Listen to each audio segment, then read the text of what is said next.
Ngani yoti akusankhana kukhala running mate yangula nakoyamba. Ine ndinalandira ndi chimwemwe komanso I was humbled kunena kuti APM ali andikhulupirira kuti ndikhale running mate wawo.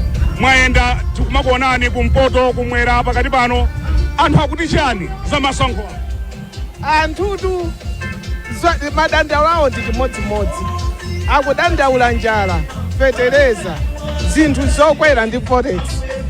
Zimenezi ndi zimene zili manifesto ya chani ya DPP kuti DPP kangolowa mboma zonsezi zipezeka muwina kwambiriso.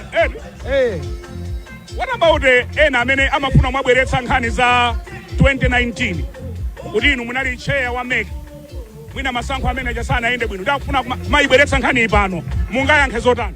Kodi iwowo adapita ku sukulu amadziwa kuwerenga judgment sidatuluka idati chani ya masankho a 2019 idanena kuti Tipex sada kondele wina aliyense koma panali zina zimene zinali zosayenda bwino. Chisankho Sichinabeledwe mmene zinalili APM analandira mavoto omwe analandira 2019 achakwera chimodzimodzi chomwe chinasintha kuti anthuwo anakhala mbali imodzi.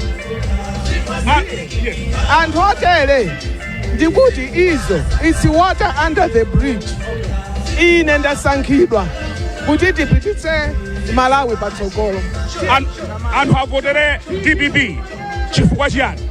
Chifukwa ili ndi fundo zokhazikika komanso sindiye kuti akumuyesa profesa adayenda naye zintchito za manja ake zikumuyankhulira kuchokera ku Nsanje kukalonga kuchitipa pa Central Region pano. Aitathokoza kwambiri tikufunani zabwino zonse. Ziko amenewo ndi running mate a Professor Assah Mutharika.